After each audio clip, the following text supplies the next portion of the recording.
Okay, so let's look at the first part of completing the square, which is setting up a type of quadratic called a perfect square trinomial. Okay, and so how I go about doing that, first, remember, I want to get everything without an x to the right side. So that means I subtract 4 from both sides.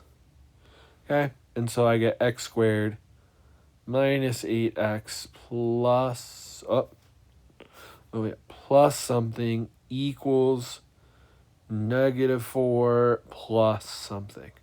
Okay, so now when I'm doing this, what I want to do is I want to use the -8. Okay, and the reason why I want to use -8 to complete it is that b is -8. Now, I want to do b over 2, because I want b over 2.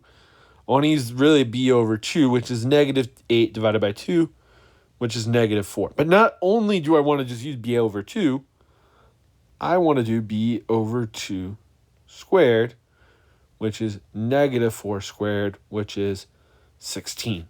Okay? So now I'm adding 16 to both sides. Okay? Because I'm adding b over 2 squared.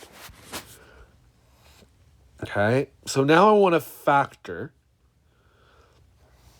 And on the left side, it's always x plus b over 2, which then in this case is -4.